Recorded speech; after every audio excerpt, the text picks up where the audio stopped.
Bonjour mes amis, bonjour mes amis, bonjour mes amours, bonjour mes emmerdes, bienvenue à la chaîne YouTube Odyssey, Telegram, Facebook et autres plateformes des frères Tadros, Rumble également. J'espère que vous allez bien. J'ai une discussion importante pour vous. Je suis inquiet. De l'État, surtout de la réponse de nos chers citoyens et citoyennes, canadiens et québécoises.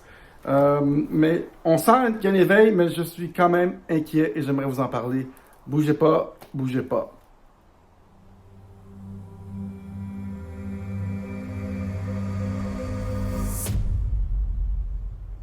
Salut mes amis, salut mes amours, salut mes emmerdes. Ici on regarde la société de façon spirituelle, aussi de façon technologique pour essayer d'affecter le nouveau monde. Si vous êtes curieux sur les secrets de société, vous êtes à la bonne place.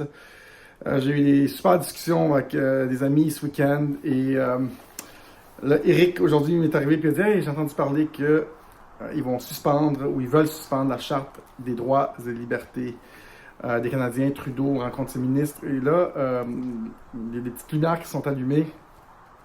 Savez-vous qu'en Australie, ils n'ont pas de charte de droits et libertés et là-bas, ils leur disent qu'ils ne peuvent pas bouger à plus de 5 km de leur maison, une personne à la fois. Ils bafouillent pas mal tout là-bas. Ils ne peuvent pas vivre très bien. Et je vous donne un petit peu un background. Moi, mes parents étaient en Égypte dans les années 65, 70. Dans ces eaux-là, ils ont immigré. Mes parents ont eu 4 enfants. Ils sont partis à cause de la guerre là-bas. Puis, ça me rend hyper sensible quand je regarde le Québec. Des fois, j'ai des rêves de quitter le Québec, mais c'est pas la discussion que je veux avoir aujourd'hui. La discussion que je veux avoir aujourd'hui, c'est que je trouve qu'il y a beaucoup d'inconscients qui n'ont pas fait la guerre, qui savent pas qu'on est dans un peu une attaque contre les peuples. Beaucoup de gens ne se concentrent pas sur le bon target. Ils pensent justement au système de santé qui est embourbé puis qu'on doit faire tout ça. Et pendant qu'on nous brandit la carotte ici, de l'autre côté, there's a fucking problem. Puis ce problème-là, c'est qu'on on piétine gravement nos vies, nos droits et libertés, notre charte des droits et libertés. Et personne semble vraiment réaliser ni faire quelque chose avec ça ou suite à ça. J'ai souvent des conversations avec mon frère et il dit ben qu'est-ce que tu veux qu'on fasse, tu sais? Puis ce discours-là m'inquiète également parce que mon appel aujourd'hui, c'est je dirais à tout le monde qui m'écoute, cette réponse-là n'est pas permise. Faites quelque chose, n'importe quoi. Faites la première affaire qui vous vient en tête. Moi, j'ai choisi mon temps qui était le plus utile, c'est d'essayer d'éveiller le plus de gens possible dès le début, et j'ai fait ça. Maintenant, c'est sûr qu'il y a beaucoup de monde qui se plaignent, mais il faut trouver un plan d'action. Sinon, le Québec va être invivable. Il faut que le peuple pushes back. Parce qu'on va être dans la merde bientôt. Il va être trop tard. S'il ne l'est pas déjà un peu pessimiste, mais il va être trop tard.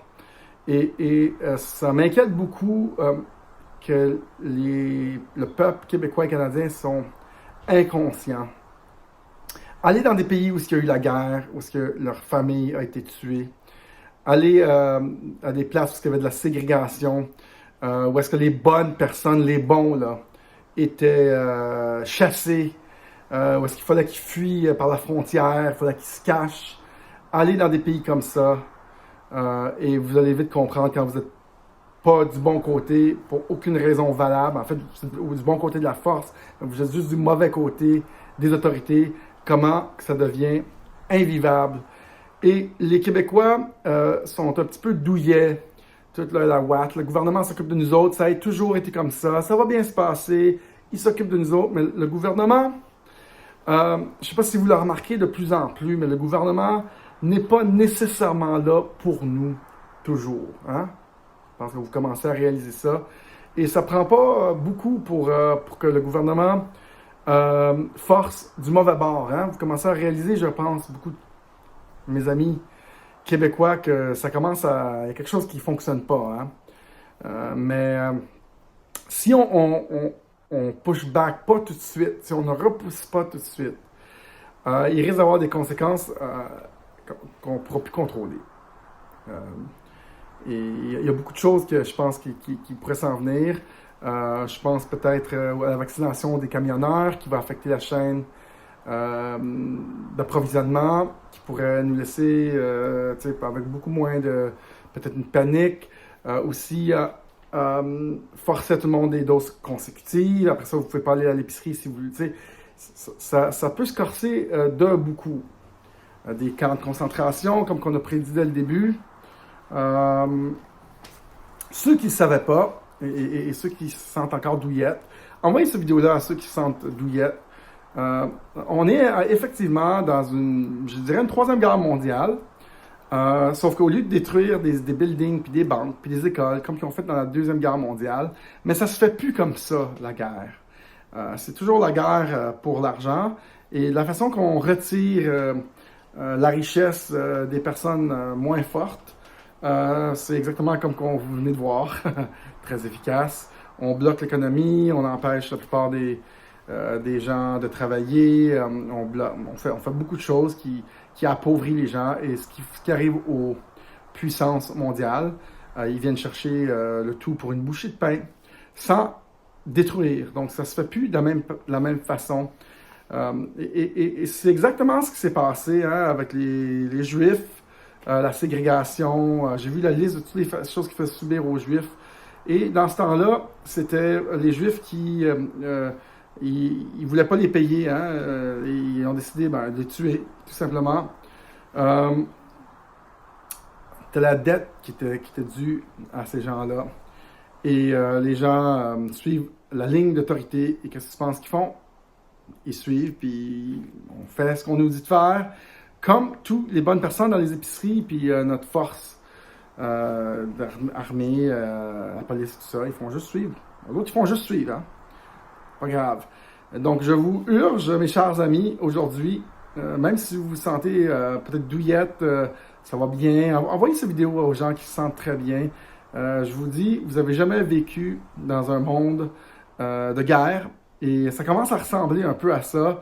Même si vous pensez que le gouvernement est là pour nous protéger, je vous demanderai de reconsidérer et regarder de quoi ils nous protègent présentement et qu'est-ce qu'ils font. Ça m'inquiète beaucoup, beaucoup, beaucoup, ceux qui sont encore inconscients, rendus à où est-ce qu'on est rendu. Ça m'inquiète surtout, il s'agit juste de ne pas accepter souvent, d'offrir un peu de résistance dans beaucoup d'endroits, comme le gars qui a passé les douanes, et de tout le monde faire un acte, une petite chose, mais de faire quelque chose. Rien faire présentement, c'est pas une option. Parler aussi à ceux qui veulent écouter.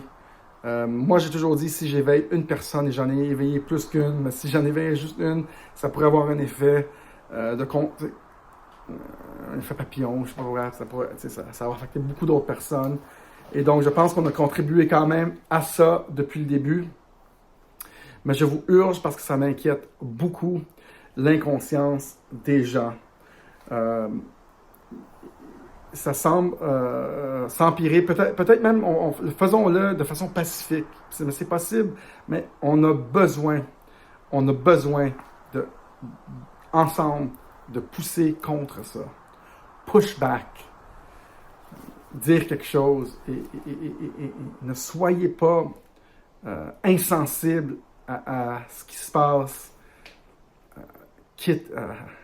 Je sais que les gens qui nous écoutent, vous faites des choses, vous partagez tout ça, mais faut qu'on fasse tout, faut pas rester dans le silence, parce que je pense que les Québécois n'ont pas connu des états de guerre, et on pense que tout va être correct, et que le gouvernement est de notre côté. La Charte des droits et libertés, c'est tellement important. La Constitution américaine a été créée spécifiquement pour donner la liberté aux gens.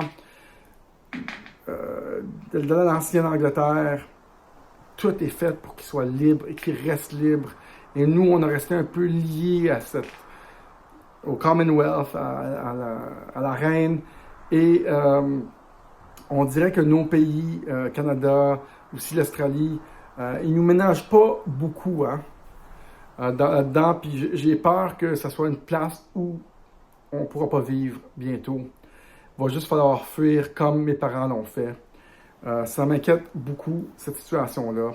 Et je urge tout le monde de faire quelque chose, n'importe quoi. Je pourrais vous recommander la seule chose efficace, pacifique, c'est d'acheter du Bitcoin et gardez-le pour au moins 4 ans. Parlez-en à tout le monde. La seule guerre économique qu'on peut faire, mettez-le dans un wallet privé, un portefeuille privé. C'est au fil des ans, ils ont enlevé l'or des peuples à maintes reprises et Bitcoin va servir à préserver votre argent dans les moments d'inflation et ils ne pourront jamais vous le confisquer physiquement. Et donc, oui, faites ça. On a un cours sur la crypto-monnaie qu'on offre 199$. Faites-le, c'est avec votre téléphone cellulaire, la seule monnaie souveraine, sans gouvernement, sans compagnie, qui permet d'échanger entre personnes, qui monte à 150% par année, qui va vous...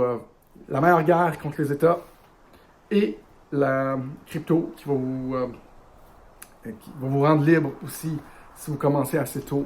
Donc, je vous recommande tous de faire ça. C'est vraiment un outil de libération et de paix, ce Bitcoin. J'ai tout dit par rapport à ça. Beaucoup de gens sont encore insensibles à ce qui nous arrive, mais j'espère que vous allez, il y en a qui vont s'éveiller et joindre le bateau et surtout mettre en place des actes de plus en plus concrets. On va trouver des solutions. Salut tout le monde, j'espère que vous avez bien aimé ça. Mettez like, subscribe, mettez un petit commentaire. On se reparle bientôt. Salut!